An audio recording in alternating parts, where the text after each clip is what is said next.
Compatriotes congolais, nous voici une fois de plus au rendez-vous pour parler de la République démocratique du Congo. Et aujourd'hui, nous aurons deux thèmes très importants. Le premier, il s'agit de la nationalité de la maman du chef de l'État. Le chef de l'État, Félix Tshisekedi, sa maman c'est Kassalou Marthe. Aujourd'hui, vous aurez des précisions là-dessus sur sa nationalité. Et au deuxième point, bien sûr, nous allons parler, je vous ai promis que je vais publier la liste des 149 voleurs de la RDC. Bien sûr, c'est le tome 1 qui part de 1973 à 1997. Donc ça, c'est la tranche. Donc depuis la zaïrianisation et jusqu'à l'arrivée de l'AFDEL. La deuxième liste qui sera publiée dans les jours à venir va partir de 1998 à 2018. Donc, disons, la période de l'AFDEL et ses militants. Donc, voilà les deux points que j'ai prévu vous parler aujourd'hui. Nous sommes dimanche 25 juillet 2021. Et voici. Et pour commencer, je vais commencer par... c'est pas une information, mais c'est peut-être une inquiétude. Il s'agit de la situation qui prévaut au nord Kivu. Cette situation devient de plus en plus inquiétante. Et l'état de siège ne pouvait pas, en principe, dépasser 30 jours. Ou alors c'était préparé, ou alors c'était une aventure. Un état de siège, il fallait faire par exemple le couvre-feu. Le couvre-feu peut prendre autant de mois que l'on veut. Mais pas un état de siège. Un état de siège, c'est un ensemble de moyens forts pour mettre fin à une situation. Et c'est pas possible que ce siège continue jusqu'à ce niveau. Je relevais deux choses. Dans un, c'est-à-dire le ministre de l'Intérieur n'est pas impliqué. Et de deux, le chef d'état-major général ne participe pas. Parce qu'il est anormal pour un chef d'état-major général, on lui donne 15 jours pour pacifier un petit territoire et qu'il soit incapable avec les moyens de l'État. C'est inadmissible. On continue à tuer à Béni, on tue au Nord Kivu, on égorge chaque jour. Et ça ne marche pas. Alors, comme on n'est pas toujours là pour condamner, voici ce que je vous demanderai par exemple de faire. Moi, en tant que ministre de l'Intérieur, la première des choses, c'est de mettre en place une gestion politique et administrative. Je crois que le volcan Nyiragongo vous a donné une piste de solution. C'est-à-dire qu'il est possible de déplacer tout un peuple du point A au point B et de le maîtriser. Et c'est ça ce qui devrait être fait. En réalité, il suffit tout simplement de déplacer... Bon, ça c'est... Il faut une stratégie de... Comment est-ce que je vais appeler? Il faut déplacer le peuple, déplacer et replacer le peuple. Le volcan nous a donné cette solution-là. Et aujourd'hui, il est possible que les populations qui se retrouvent coincées dans des endroits inaccessibles, que ces populations soient déplacées, forcées à se déplacer. C'est ça l'état de siège. Et trouver bien sûr des camps spéciaux où aller les mettre. Et comment arriver à ces gens qui sont coincés parfois dans des endroits inaccessibles, souvent c'est inaccessible d'ailleurs. Il y a ce qu'on appelle l'opération, vous pouvez mener l'opération Rambo, et ça c'est le ministre, c'est le chef d'état-major général. On doit être capable de parachuter des commandos. Les commandos doivent être parachutés afin de pouvoir... On fait rassembler les gens et par hélicoptère les déplacer de ces lieux. Et bien sûr, parmi ces gens-là, les rebelles seront là, ou du moins les égorgeurs seront là. Mais la mission et la grande mission, c'est d'abord de prendre toutes ces populations et de le mettre dans un endroit assuré, un endroit contrôlé. Il faudrait contrôler la situation, qu'on ne contrôle pas ce qui se passe au Nord Kivu. Et c'est ça, c'est malheureux avec tout ce que le gouvernement militaire est en train de faire. C'est vraiment, bon, il fait ce qu'il doit faire. Mais ne lui demandez pas plus que ça, parce que cette affaire, c'est une affaire de l'opération Rambo. Il faudrait parachuter, il faut lancer les parachutistes, des commandos bien formés, capables d'arriver à des endroits pour que les hélicoptères viennent, parce que les hélicoptères peuvent atterrir à n'importe quel moment, afin qu'on puisse déplacer ces gens. Ces gens sont dans les griffes de ces gens-là. Ils ne peuvent pas sortir. Ils sont pris en otage et chaque jour, ici, on peut égorger qui l'on veut. Donc, je regrette sincèrement que le ministre de l'Intérieur ne s'implique pas. Pour lui, mais c'est l'administration du territoire. Il faudrait que le ministre fasse un effort, qu'il contrôle les territoires. Et jusque-là, rien n'est fait. En tout cas, sincèrement, rien n'est fait. Le ministre de l'Intérieur ne contrôle pas tous les territoires nationaux. Il est là, se prélassant dans des bureaux climatisés. Bon, le chef d'état-major général aussi ne justifie pas pourquoi il est payé chaque mois pour sécuriser les territoires. Tout cela, c'est vraiment inadmissible. Et je crois que c'est mieux de démissionner si vous voyez que ça ne marche pas. C'est bien de démissionner. Moi, à votre place, ministre de l'Intérieur, j'ai démissionné. Parce que ce n'est pas possible. Et le chef d'état-major, c'est une affaire, ça ne peut pas dépasser 15 jours. C'est question tout simplement qu'il vous donne le budget de guerre. Est-ce que le chef d'état-major a fait un budget de guerre? Dans cette opération, plus ou moins 100 hélicoptères terminent l'affaire. Justement, les hélicoptères pour pour cueillir les gens dans des endroits où ils ne peuvent pas bouger. Parce que ces gens-là, ces rebelles, ont la force lorsqu'il y a la présence de ces personnes. Et si vous essayez de cueillir ces personnes, ces rebelles ne seront nulle part. Et combien d'hélicoptères il faut? Combien de sites il faut? Combien de commandos à lâcher, à larguer sur les lieux? 15 jours, c'est trop d'ailleurs, c'est trop. C'est trop. 15 jours, c'est trop pour un chef d'état-major général. Bon, ça fait mal, mais ça fait mal. Alors, je ne sais pas. Bon, Dieu est là, c'est tout ce que nous pouvons dire. Mais moi, j'ai connu ce que c'est la peur. Et voir les gens qui ont la peur chaque jour, qui voient leurs frères être égorgés en leur présence, comme des vidéos que l'on ne cesse de m'envoyer. Je vous dis sincèrement qu'on m'envoie des vidéos et je ne veux pas les publier. C'est atroce. Et ces gens-là, on les prépare à mourir. C'est ce que vous ne savez pas. Ils sont évangélisés dans l'islam. Déjà ligotés, on les évangélise et on leur demande d'accepter cette mort parce que, je ne sais pas, ils vont aller au paradis ou tout ça c'est flou, c'est compliqué. Et il faut voir comment ils font des cérémonies. Moi, on m'envoie des vidéos, je vous le dis. C'est malheureux. Ça fait mal. Bon, compatriotes congolais, parlons un peu du sujet du jour, c'est-à-dire, nous allons parler sur la nationalité de Maman Marthe. Et parce que j'ai vu les gens essayer un peu essayer de discuter là-dessus. Et ce qui est très important est que même les Kassaïens eux-mêmes ne comprennent pas cette situation.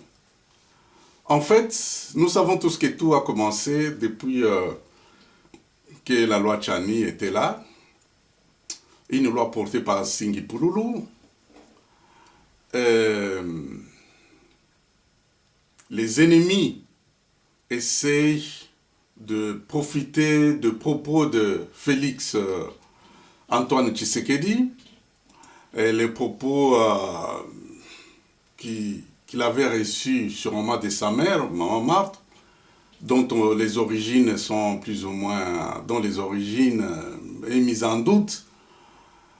Tout cela, bien sûr, c'est pour des questions politiciennes afin que réellement, si cette loi passe, alors Félix, ayant une maman non congolaise, il ne sera pas candidat en 2023. Alors, je vais vous parler de toutes ces choses.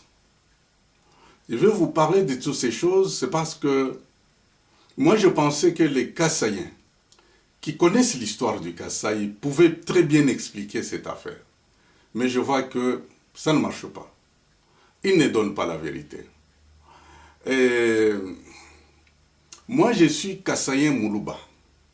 Parce que nous sommes des Kassaïens. Kassaïens, c'est un ensemble. Les gens qui sont là. Les Loulous sont des Kassaïens, les Kanyogas sont des Kassaïens, les Batété sont des Kassaïens, les Bakoubas. Bon, c'est un peu l'espace là. Et bon, il y a les Basongé, il y a les Bakété, donc ça, ce n'est pas de cette manière. Moi, je suis Kassaïen, mais Moulouba. Les Balouba sont beaucoup plus dans la sous-région de l'ancien Tchilengue. Voilà. Donc, je suis Kassaïen, je suis Moulouba, comme je vous ai dit. Je suis mon ethnie. Hein? Je suis Moukwadichi. C'est ça notre ethnie. Et je suis de la collectivité de Chilundu. Donc, Chilundu Mérode, c'est là il y avait la mission qu'on appelle Mérode. C'était une grande mission. Et vous allez comprendre toutes ces choses-là. Je suis dans le groupement de Bakwa Lukanda. Moi, je suis Mukwa Lukanda. Et mon village, je suis Mukwa Balela. Et mon chef coutumier, le chef du village, qui est là actuellement, c'est M. Balela Mputu. Balela Mputu a remplacé son père Kassanda Djignano. Je crois que vous connaissez, il y avait un journaliste là au Kassai, il s'appelait Kassanda. Bon, c'était son fils, bien sûr. Alors, je suis de ce village, au chefferie de Mukabalela. Alors, compatriotes congolais, si je me suis présenté comme ça, c'est pour que vous compreniez que je suis dans le bain, je suis Moulouba et je comprends comment nous avons évolué. D'autant plus que je suis intellectuel et aussi j'ai beaucoup lu. Bon, maintenant arrivons un peu à la question. Est-ce que le propos de Fachi, ce que Félix avait dit, est-ce que ces propos étaient-ils sincères? Est-ce que Félix, en disant cela, ce que vous avez entendu, c'est-à-dire, sa mère lui aurait dit que, il a dit que son père venait de l'Angola. Est-ce que Félix avait raison? Non, je ne parlais pas de raison. Je parle de la sincérité. Félix était sincère. Et la sincérité, vous le savez. Mais est-ce que Félix avait dit la vérité? Est-ce qu'il était dans la vérité réelle? Non, Félix n'était pas dans la vérité. Félix était sincère parce qu'on lui a dit ça. Et vous connaissez la sincérité, ça arrive beaucoup. Je peux par exemple dire que j'ai dit à mon enfant, bon écoutez, si quelqu'un vient me chercher, dites-lui que je ne suis pas là. Bon, maintenant si vous venez chez moi et vous dites que mais est-ce que M. Mouya est là? Mon fils va te dire que non, il n'est pas là. Est-ce que mon fils a été sincère? Oui, mon fils a été sincère. Mais est-ce que mon fils vous a dit la vérité? Non, il ne vous a pas dit la vérité, parce que j'étais là. Donc, il y a beaucoup de choses comme ça. Il y a beaucoup de discussions à l'école, parfois. Et vous avez appris ça de votre mère, et puis vous arrivez à l'école, vous commencez à faire des discussions même avec un professeur. Il nous arrive tous de faire des discussions avec des professeurs, parce que nous aurions acquis une information venant d'un professeur ou d'un éminent, je ne sais pas moi. Mais d'ailleurs, la plupart de nous nous venons ici en Europe, qui avons étudié ici en Europe, lorsque nous essayons de comparer nos connaissances en Afrique, bon, parfois, très souvent, nous sommes dans l'erreur. Vous voyez, parce que c'est comme ça. Est-ce que nous sommes sincères? Oui, nous sommes sincères parce que nous avons appris ça. Donc, compatriotes, c'est ça. La vérité, la sincérité, c'est différent. Je vous dis que Félix était dans la sincérité. Il vous a dit, mais il vous a donné une partie de vérité. Et cette partie de vérité, c'est cela. La maman Marthe Kassalou est de l'ethnie de Bimbadi. Comprenez bien, l'ethnie Bimbadi. Cette ethnie Bimbadi est dans la RDC avant 1885, c'est-à-dire avant la conférence de Berlin, avant qu'on sépare les limites là de la RDC. Les Bimbadi étaient déjà au Kasaï. Et je vais vous le dire tout ça. Pourquoi je vous le dis? C'est le père Van Zandike et le père Cambier. Pour ceux qui ont été à mission là-bas, Malandi ou c'est quelle mission encore là? Là, Mikalaï, ils connaissent bien le père Gambier, il a écrit beaucoup de livres. Et c'est le père Gambier qui dit ceci. Il dit que les Bimbadi, l'ethnie Bimbadi, à laquelle appartient Maman Marthe, effectivement, c'est un peuple qui est venu de l'Angola. Ça, soyons-en très sûrs. Nous sommes en 1884. Et ils sont venus avec l'explorateur allemand Bismann. Donc, Wisman. Ils sont venus pour s'installer dans les collines de Mikalaï, c'est-à-dire au niveau de la rive gauche de la rivière Louloua. Donc, c'était entre la rivière Louloua et la rivière Kasaï. C'est là où il y a cette colline-là de Mikalaï, c'est là où il est venu s'installer. Et c'est là où il y a qu'on appelle les Louloua, il y avait le poste de Louloua-Bourg, c'est là même. Alors maintenant, comprenez ceci. Les Bimbadi sont venus avant la conférence de Berlin, en 1884. Ils étaient installés déjà là-bas. Donc, je ne peux pas faire beaucoup de commentaires là-dessus, mais je vous envoie à des écrits. Allez lire les mémoires sur la mutinerie militaire au Kasaï. C'était écrit en 1895. C'est un travail de mémoire qui a été présenté par un missionnaire belge qui s'appelle Storm, Marcel Storm. C'était publié là en Belgique, hein, aux éditions académiques royales, quelque chose comme ça. Donc, allez-y un peu voir ça. Et c'est un mémoire que ce missionnaire belge a présenté récemment d'ailleurs, en 1970. Il a présenté ce travail. Alors, là peut-être c'est beaucoup à vous demander parce que tout le monde ne peut pas aller en Belgique. Mais je vous demande d'aller, même sur votre téléphone, ou ceux qui ont les ordinateurs, allez sur Google. Tapez la mutinerie militaire au Kasaï en 1895. Je répète, allez sur Google et tapez la mutinerie militaire au Kasaï en 1895. Le livre va venir, parce que vous allez le voir. Allez-y maintenant à la page 106. Lorsque vous arrivez à la page 106, voyez le 3e et 4e paragraphe. Et c'est là où on a parlé réellement des Bimbadi. Et vous allez comprendre que Maman Marthe Kassalou est kassaïenne de père et de mère. Elle est de l'ethnie Bimbadi qui est reconnue en RDC.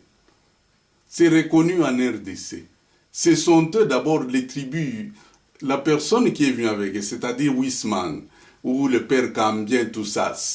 Ils sont même beaucoup plus proches, ce sont eux les Mikalaï. Alors, comme Étienne Tshisekedi a utilisé un Mikalaï, parce que Mikalaï c'était le grand centre, la grande mission, hein, c'est là où les intellectuels, tous les intellectuels allaient là-bas. Ils se sont connus là-bas, c'est tout à fait normal. Donc, il n'y a pas des histoires là trop compliquées là-dessus. Alors, allez-y dans les références que je viens de vous donner, et vous allez comprendre ces choses et terminer un peu ces discussions inutiles. Ça ne nous avancera d'ailleurs à rien. Alors, j'apporte maintenant le deuxième point. Alors, le deuxième point, comme je vous ai dit, c'est un point qui parle de la liste de 149. Moi, j'appelle les 149 voleurs. Et cette liste part de 1973 en 1996. Donc, si je disais en 1965, vous allez dire Mobutu, non. Je parle de la zaïrianisation. De la zaïrianisation en 1973 jusqu'à l'arrivée de l'AFDEL en 1996, 96-97. Et la deuxième liste que j'ai publiée, parce que les travaux sont en cours, c'est de 1997 en 2018. Je ne touche pas 2019, 2020 parce que l'IGF est là. Si je touche ces périodes, c'est parce que l'IGF n'existait pas. Et ces gens allaient partir comme ça, impunément et tout ça, ce qui n'est pas une bonne chose. Compatriotes congolais, lorsque je vous publie cette liste, ce n'est pas que je suis là pour réveiller des vieilles querelles. Non, je ne suis pas là. Je suis là tout simplement pour vous rappeler à votre mémoire, rappeler à la conscience des personnes qui ont brimé les autres et qui peut-être étaient dans l'inconscience. Ils ont péché devant la nation, ils ont péché devant Dieu. Voilà pourquoi je rappelle ce mémoire-là. Je rappelle cette mémoire en fait. C'est-à-dire mon souci, c'est de rappeler bien sûr cette mémoire à ces personnes afin qu'ils comprennent leur culpabilité. Et cela va leur permettre parfois d'actionner. Et c'est une opportunité que je leur offre, d'actionner cette opportunité pour laver leurs péchés. Ils ont tellement péché, mais ils doivent laver leurs péchés. Donc, parfois ils ne savaient pas. Mais il y a la question de moralité. Il y a la question aussi de l'honorabilité.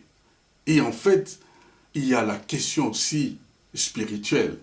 Parce que très souvent, pour le moment, ils sont dans les 70 ans, 80 ans. Ce sont des gens qui ont tellement volé, bon, ils risquent de mourir avec une conscience chargée, et ce qui n'est pas bon. Donc, je vais publier la liste tout de suite là. Et comme je vous ai dit, ça couvre cette période. Et peut-être vous serez surpris, mais cette liste des présumés voleurs, ce sont des présumés voleurs. Ne voyez pas que ce sont des gens bien, non. Je regrette, ils sont morts, ils ne sont pas morts, mais pour moi, ils sont voleurs. Voilà, c'est ça. Ce sont des grands voleurs, pas des petits voleurs. Ce ne sont pas des voleurs qui ont volé des poules. Ce sont des voleurs qui ont volé des millions, qui ont fait souffrir ce peuple. Hein? Kengo même nous a fait voir qu'il y avait même notre budget national était de 300 millions. Vous imaginez, vous voyez, ce sont des choses comme ça. Là. Ça ne marche pas. Bon, voilà. Je vais vous parler de ça. Et voilà. Maintenant, je vous donne les noms de toutes ces personnes qui sont sur la liste. Ils sont 149. Mais je voudrais un peu dire ceci. Parmi dans cette liste, il y a ceux qui sont décédés et il y a les vivants.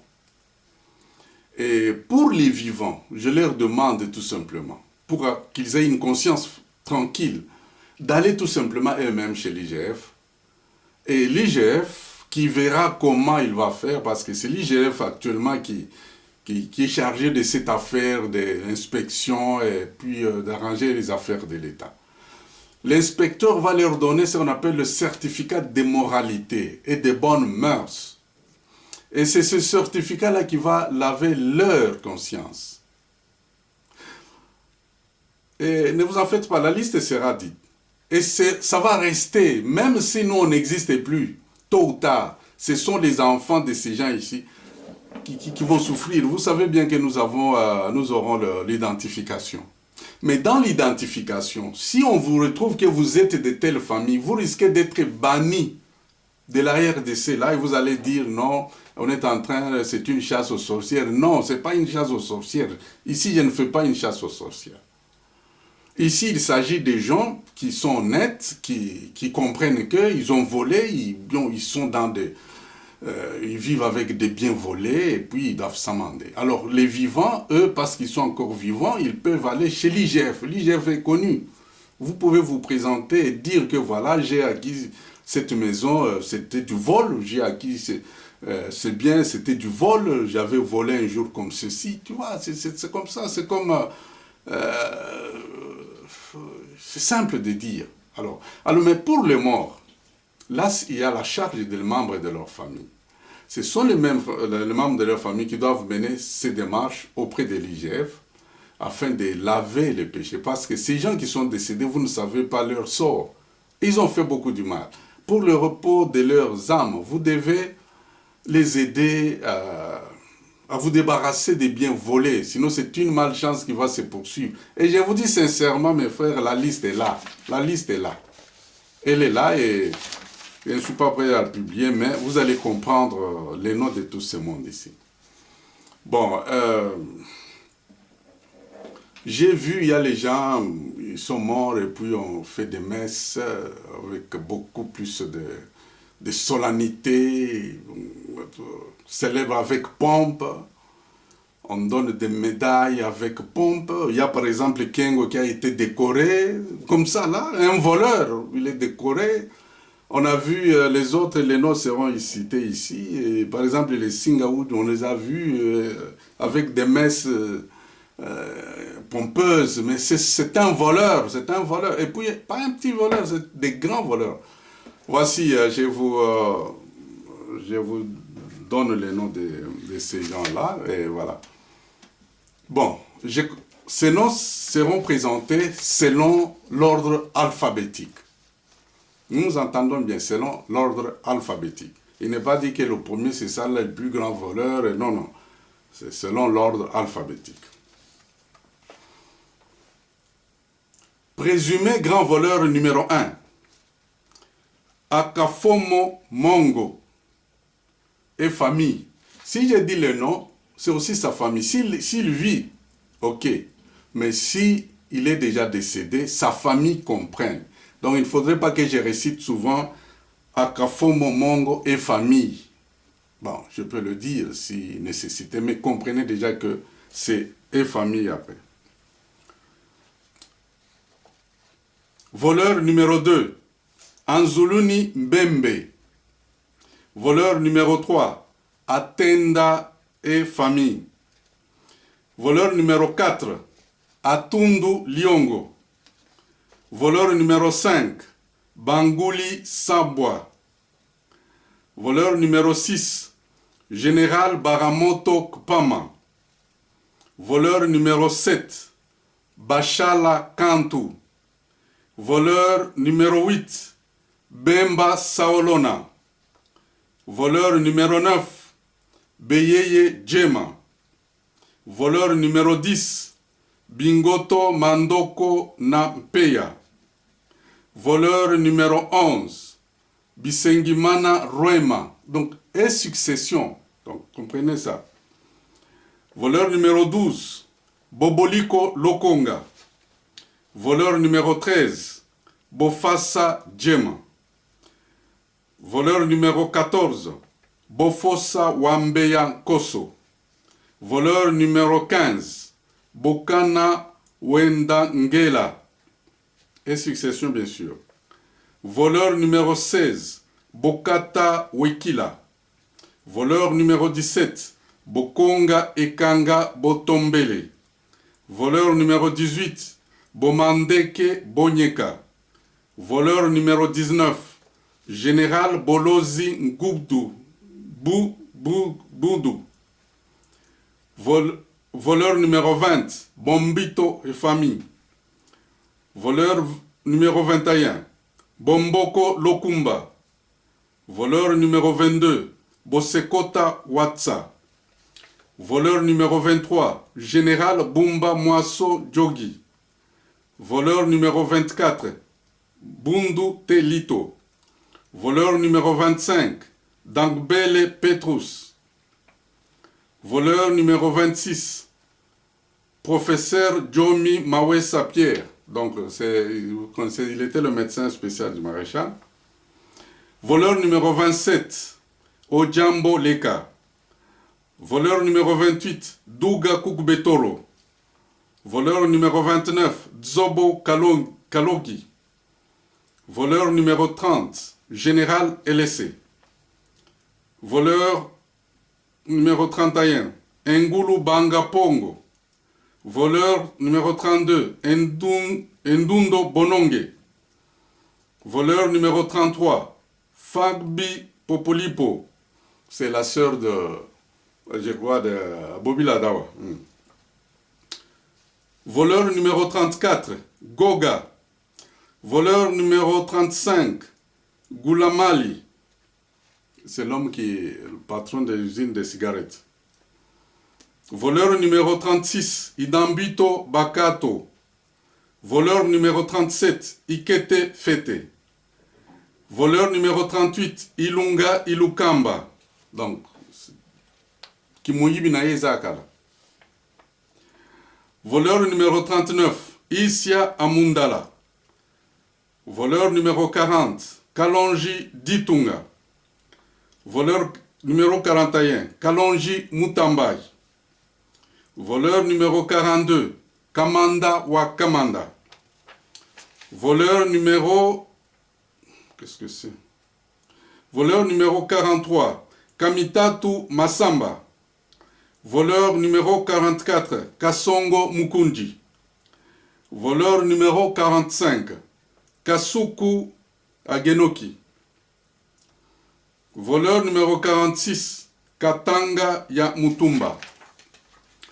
Voleur numéro 47, Katende Ngunza. Voleur numéro 48, Kazumba Luaula. Voleur numéro 49, Kengo wa Dondo. Voleur numéro 50, Madame Lesedina Kiaba. Voleur numéro 51, Kiakwama Kiakiziki. Voleur numéro 52, Kibabu Madjata Nzao.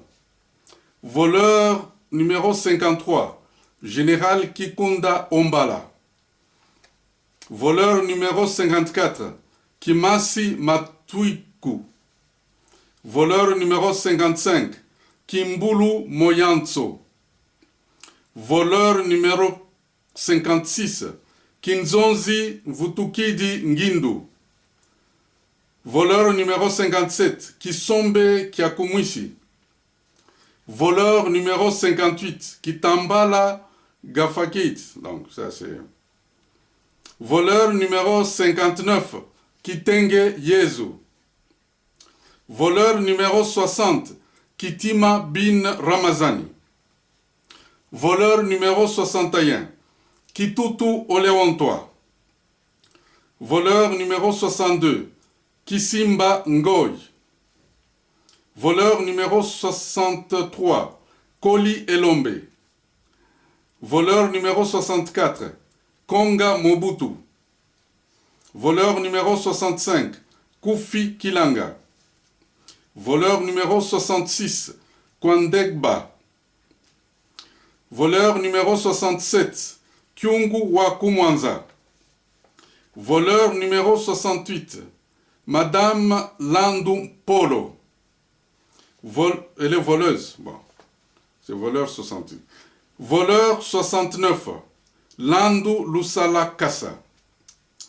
Voleur 70, Lengelo Muyangandu. Voleur 71, Leba et famille. Voleur 72, bon, voleur numéro 72, Likulia Bolongo. Voleur numéro 73, Lokwa Ilwaloma. Voleur numéro 74, Lufumbwa. Voleur numéro 75, Lomata et Titingi. Voleur numéro 76, Lombo CC. Voleur numéro 77, Londolé, famille Londolé. Voleur 78, Losembe Batwa Niele, communément appelé Cardozo. Voleur numéro 79, Lukamba Omokoko. Voleur numéro 80, Lukusa Mwengola. Voleur 81, Lunda Bululu. Oh, c'est malheureux avec lui. C'est compliqué. Tous les premiers ministres sont vraiment impliqués dans des choses là. Bon, s'il est voleur, tout de même, il est voleur. Voleur numéro 82, Luamba Katansi. Voleur numéro 83, Matumbu Mongo Ya Nyawi. Voleur numéro 84, Mabi Mulumba. Voleur numéro 85, Général Mayele. Voleur numéro 86, Maluwa Bakaluanfiku. Maluwa Bakaluanfiku. Voleur numéro 87, Mambu Makenzo. Voleur numéro 88, Mananga Ndi Tokampolo. Ah, Mananga Ndi Tokapolo. Ah, il était gouverneur là-bas. Voleur numéro 89, Mananga Justin. Voleur numéro 90, Mandungu Boulanyati. Voleur numéro 91, Madame Mayou Makala. Voleur numéro 92, Mbalang Kondi. Voleur numéro 93, Mbachi Mbacha. Voleur numéro 94, Mobutu Sese Seko, c'était le président. Voleur numéro 95, Mukolo Wa Pombo. Voleur numéro 96, Mokonda Bonza. Voleur numéro 97, Moleka Liboke. Voleur numéro 98, Moleka Zulama. Voleur numéro 99, Mozagba Mbuka. Voleur numéro 100, Panu Panu Bibanda. Voleur numéro 101, Mpase Selenge. Voleur numéro 102, Pinga Kasenda. Voleur numéro 103, Mulenda Mbo. Voleur numéro 104, Munga Mabindo. Voleur numéro 105, Mungul Djaka. Voleur numéro 106, Mukamba Kajata Nzemba. Voleur numéro 107, Mulumba Lukoji. Voleur numéro 108, Mwamba Mulunda. Voleur numéro 109, c'est Mwepu. Je ne connais pas son nom. Il est Katanga, il est connu, Kolwezi là-bas. Mwepu. Voleur numéro 110, Mutamba Diboy. Voleur numéro 111, Kema Lilo. Voleur numéro 112, Ndolela Siki Konde. Voleur numéro 113, Nendaka Bika. Voleur numéro 114, Ngandu Kabeya. Voleur numéro 115, Ngwanda Zamboko Atumba.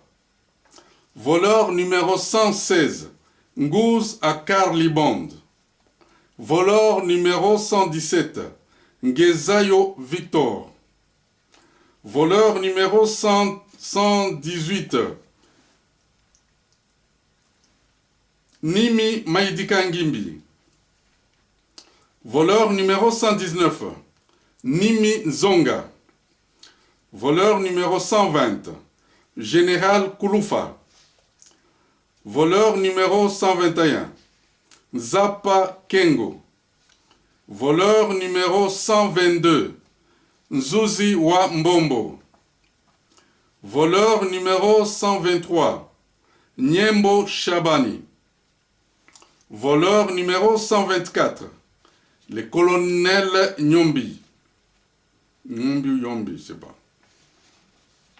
Voleur numéro 125, Singa Uju.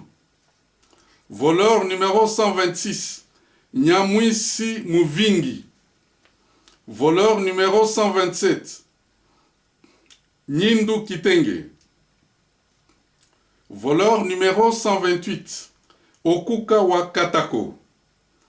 Voleur numéro 129, Omba Pene Djonga. Voleur numéro 130, Omari Leasisi. Voleur numéro 131, Payanzo Tsomo. Voleur numéro 132, Paipai Wasiagasige. Voleur numéro 133, Penje Demodeto. Voleur numéro 134, Ifefa Manji. Voleur numéro 135, Tambwe Mwamba. Voleur numéro 136, Takizala Luyanu. Voleur numéro 137, Tangelo Okito. Voleuse numéro 138, Tchala Mwana. Voleur numéro 139, Chimbombo Mukuna. Voleur numéro 140, Chunza Mbiye. Voleur numéro 141, Chongo Chibi Nkubula Wantumba. Voleur numéro 142, Sampasa Kaweta Milombe. Voleur numéro 143, Selemani Mwanaile. Voleur numéro 144, Seti Yale. Voleur numéro 145, Rwakabuba Shinga. Voleur numéro 146, Umba Di Lutete. Voleur numéro 147, Umba Kia Mitala. Voleur numéro 148, Yende Bopa. Et enfin, voleur numéro 149, Zamundu Angenoga. Voilà, la liste de 149 voleurs, présumés voleurs ou voleurs. De toutes les façons, ils avaient volé.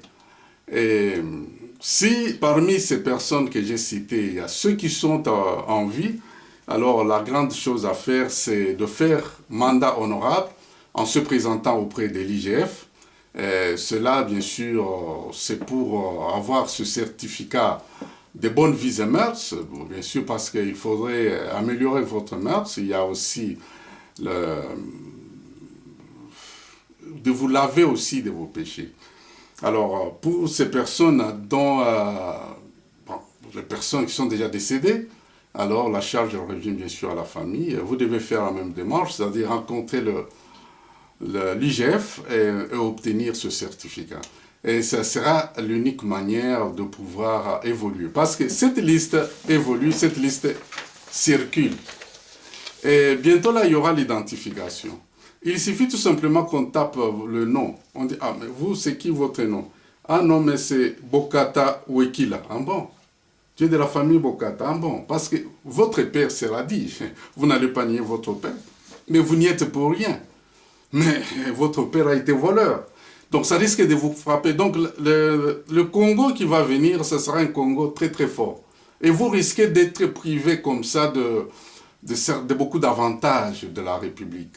Et disons que on vous demande de faire 4 générations, vous n'allez même pas être un balayeur de rue. On va vous refuser toutes ces choses parce que vous avez les gemmes du vol, parce que voilà, des choses comme ça. Hein. Bon, je ne vous fais pas peur, mais ne prenez pas ça comme du mauvais côté, comme je vous ai dit. C'est une façon tout simplement de rappeler votre mémoire. Et puis, parce qu'il y a beaucoup qui sont déjà dans l'oubli, qui pensent que c'est comme ça, mais les choses restent. Je vous dis que ce n'est pas moi. Au moment où vous allez commencer à juger, à vous défendre, moi je ne serai pas là. Parce que ce sont des choses qui vont passer dans la mémoire de la RDC. Parce qu'on veut purifier la gestion de la République. Et pour purifier la gestion de la République, il y a aussi ça comme moyen à faire. Voilà, compatriotes congolais, c'était ça ce que je vous dis. Que Dieu vous bénisse. Nous aurons prochainement à novembre. Merci. Merci.